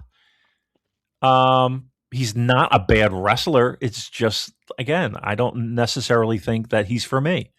And proof is in the pudding by his performances. What was it? The day after? What was he in it? Describe that for me, Joel. What the fuck was he wearing? He had a pair of underpants on his head and was wearing like a kind of mankini gimmick. And yeah, like I said, the parameters of the match was that they were blindfolded and just trying to shove each other's heads up each other's asses.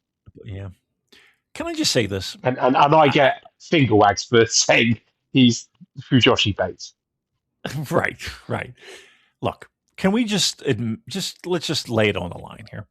If the guy wants to do softcore pornography, then let him do it. I mean, because it feels like no problems with it, but let's just call it what it is. Let's be honest about it. Yeah. I mean, it's that's what it is. There are a billion pro wrestling gimmicks. The hottest pro wrestler on God's green earth right now is a guy who's a cross between Conan O'Brien and fucking Dracula. All right, what are you gonna do? It is what it is. Is it for me? Not particularly. No, but yeah, that's what it is. Let's just make it happy. Yeah. Just bang somebody. Just bang a guy in the ring. Just do it. Make yourself happy. Just fuck him hard. All right. Yeah, he won the title. Great. Yeah, good for him. I honestly don't have anything else to add. I'm glad that he won. It was a nice moment. He deserves it. I hope his fans are very happy, and I'm glad that Doc is not the champion anymore. Moving on to some sort of wacky four-way number one contendership scenario, aren't we? So.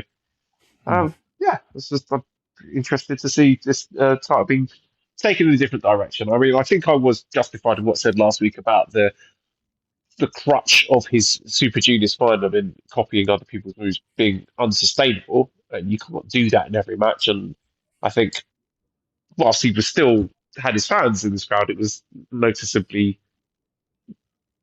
milder a response than it was at that final, which, to be expected given the context. But yeah, absolutely fine. Don't have any problems with this at all. Let's move on to the main event, which was the IWGP Heavyweight Championship match.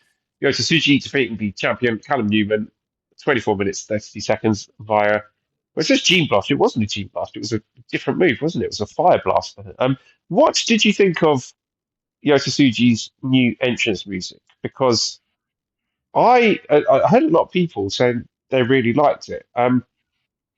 Do I think it was a theme that was an appropriate song for a championship pro wrestler? No, I don't.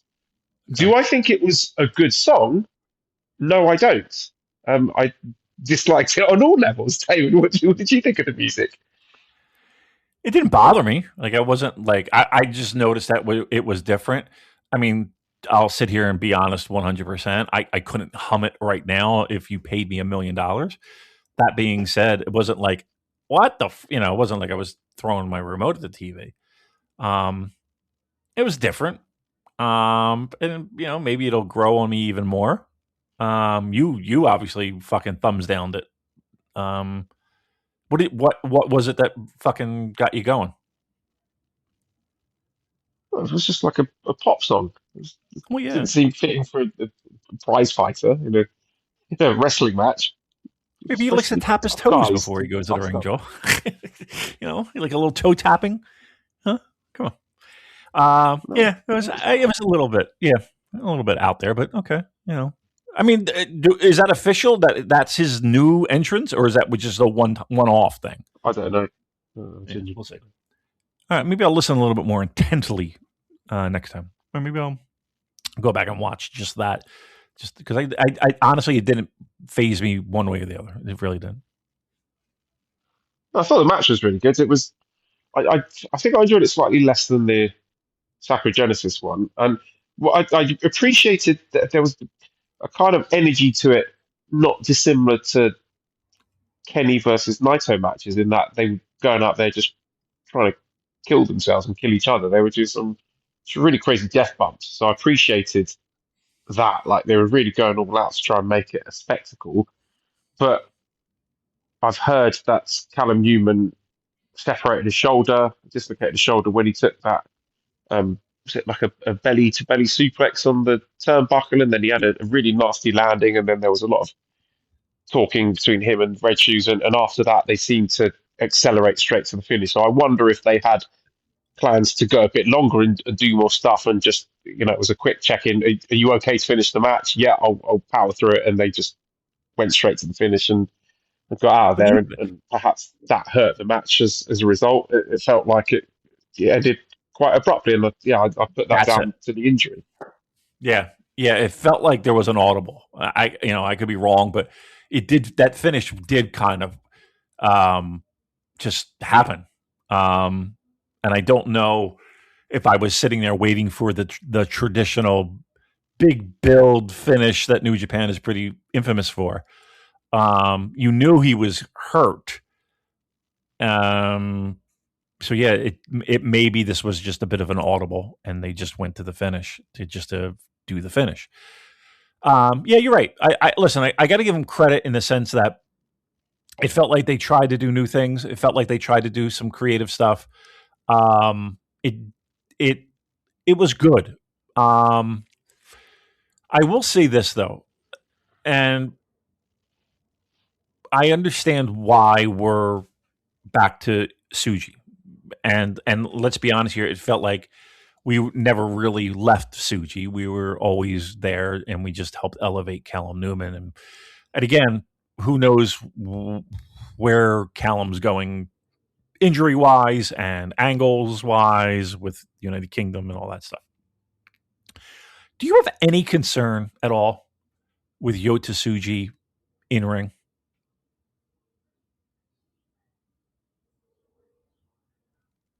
As your champion, especially on top as your champion. I do. I got to be honest with you. What you think he's got some limitations? Do you? A little bit. And that might just be we haven't seen the full form yet. I mean, that being said, he's now a 2-time champion. I think I think there's more to him that even he might realize right now. I do. I think he's gifted physically. I think he's a very good pro wrestler. I guess my concern is this. We've had a lot of really good matches. Again, maybe this is just the era we're in. And maybe this is just we're comparing, or at least I'm comparing, previous champions. I just don't feel that. I feel like he has good matches. But would you say that they're physically hard-hitting,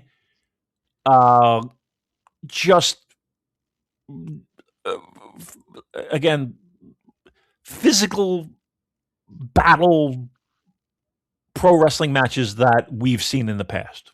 Would you put any of his matches in that category? I thought the Wrestle Kingdom one with Takeshita was. I think the first Callum Newman match was. The Jake Lee match wasn't, and this one was getting there, but then ended abruptly. I see what you're getting at, and I think I judge Yota Tsuji as a champion against the rest of the New Japan roster. I don't want to judge him against like prime Okada and prime Naito and Tanahashi and Ibushi and Ospreay and people like that. Like I think comparing him against that golden era, that incredible roster that we had, is not helpful. It's pointless. So when you ask me, like, okay, do I think he's the guy? Basically, well, who else is there? Like, I think he's the right guy for now. But I'm hoping that in the future, maybe the near future or the distant future, who knows, that there's someone else on the roster who can do that better than he can. But at the moment, I don't think there's anyone else at that level. Okay. Do you think, and again, it's probably wrong for us to do, but we compare all the time. What was better, this or that? That era, that year, that champion, this champion, all of that. Do you think that there is a conscious effort with New Japan Pro Wrestling to separate themselves from that era and to say, hey, you know what? That was a very physically demanding time. And we had arguably one of the greatest rosters in the history of pro wrestling. Do you think they're intentionally separating themselves from that with the way that matches and especially main event matches are structured? Or do you think that, hey, these are just the cards that we've been dealt with and we're making the most of the situation? Yeah, I think it's more the latter. I think this is just what the company is. This is what the roster is. I don't think there's any intentionality behind it. This is just what's happened. Yeah. Okay. Yeah. Okay. Then what do you think is the best remedy to focus on the now as opposed to comparing it to the past? Because as they say, what is it? Comparison is what's the saying, Joel? Come on, you know it. The root thief of all of joy. evil. Thief of joy. Thief of joy. We like joy. All right, maybe that's a me thing. Is it an us thing? Maybe it's a me thing. Maybe I'm wanting and not appreciating what I got. Okay. All right. I can learn from this. Thank you, everyone. Make me a better person. Yeah, it's not just you. I mean, I think a significant majority of fans or former fans of New Japan, their primary criticism of the product now is that it's not as good as it was, 7, 8 years ago. And Right. yeah, it isn't. But I would prefer to criticize New Japan on its own terms for things that they can control. And believe me, there are plenty of those things, as you would know from following this podcast, rather than being like, oh, this isn't as good as it was in 2017. Because to me, there's no value in that. That's It's not 10 years analysis. ago. It's a decade ago. I know. And I'm guilty of it. But again, it's a decade ago. Like, take any wrestling promotion and take a moment in time and then go 10 years previous. I doubt that you're going to, whatever. Again, yes, 10 years. All right. Yota Tsuji, do you see him as your G1 winner? No, not now that he's the champion. I would have thought that means a lot. I mean, they usually don't do that. I can't say they've never done that, right? I don't know. I he's probably the best guy you got to win it. Yeah, I agree. I think he's the guy who is where they need him to be right now. Yeah, I agree.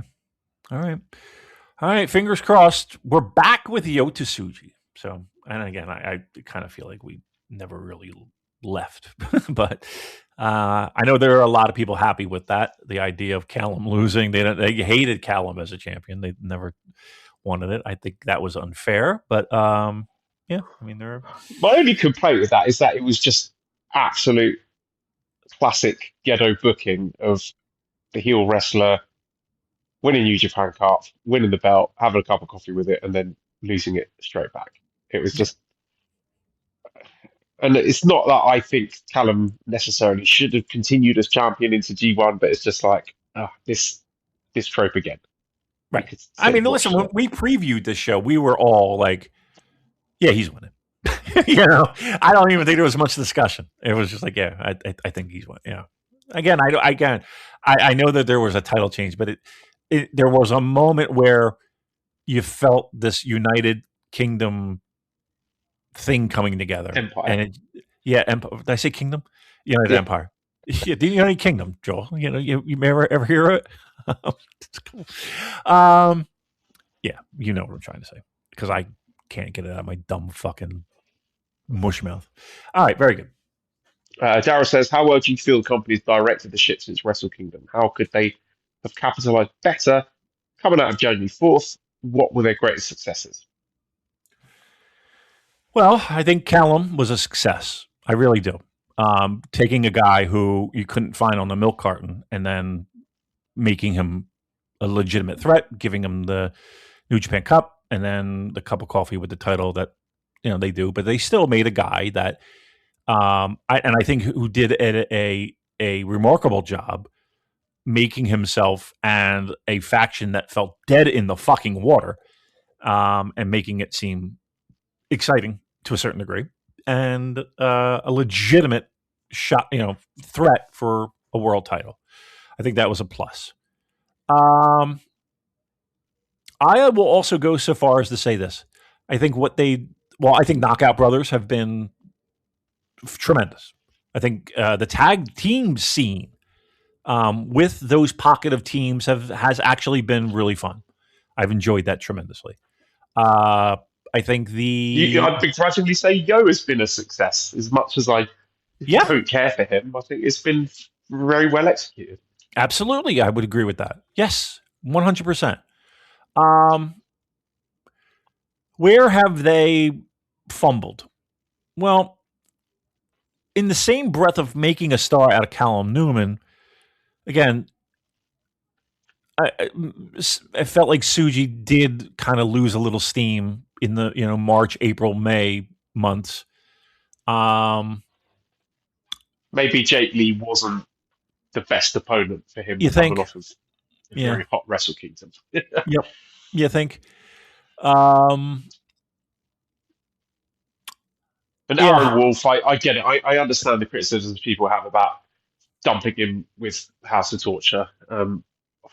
I don't necessarily think if you paired him up with very intense work ratey wrestlers, like a Shingo or a Hinari or whatever, where having balls to the wall, very running the ropes kind of matches might have been very appealing for fans like us. Would it have made a difference to his public perception amongst casual fans in Japan? Would that have led to different numbers viewing Dominion? I don't think it would have done, to be honest. So, whilst I understand people not enjoying the House of Torture stuff, I think they played it very safe there. Yes.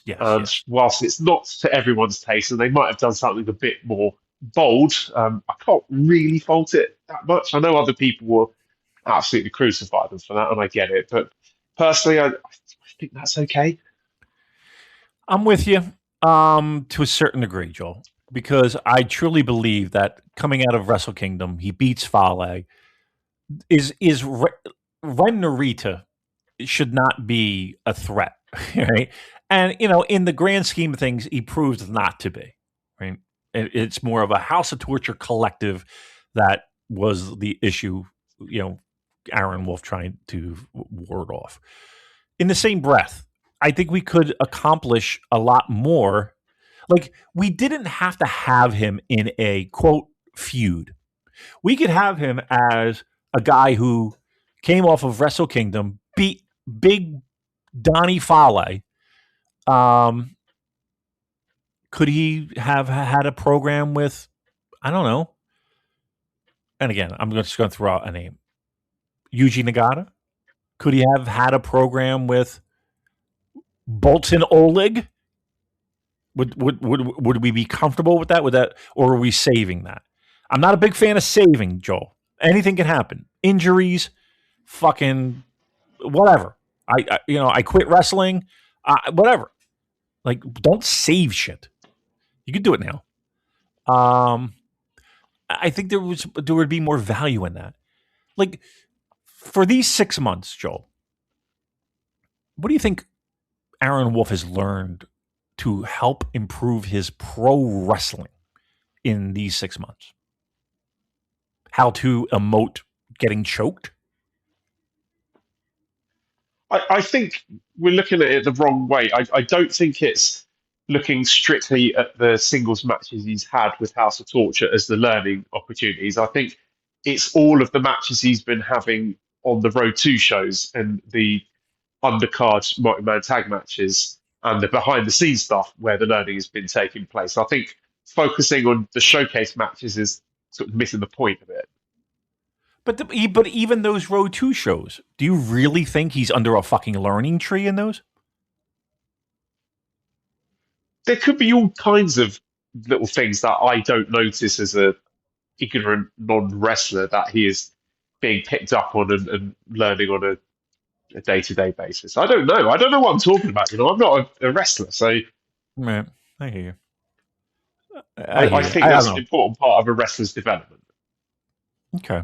I think to me he would have improved, and those improvements would have been absolutely visible if he had those 6 months coming off of the Folly win at the Dome, with just like, I don't know, less learning about Memphis style bullshit wrestling, and a little bit more.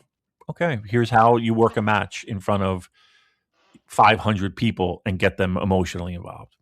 I don't know. But again, what do I know? I fucking took bumps for, Inferno Kid. What the fuck do I know? All right. I took bumps for Blue Meanie. What do I know? All right. What did you think overall? Scale of 1 to 10, the show. Give it a 7. 7? Wow. Yeah.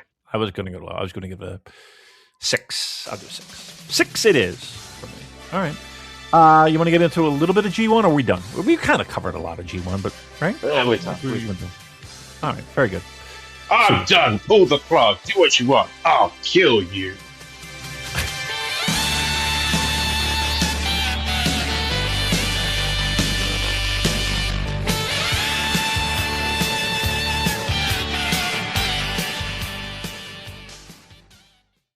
You can't predict the future, but you can prepare for it.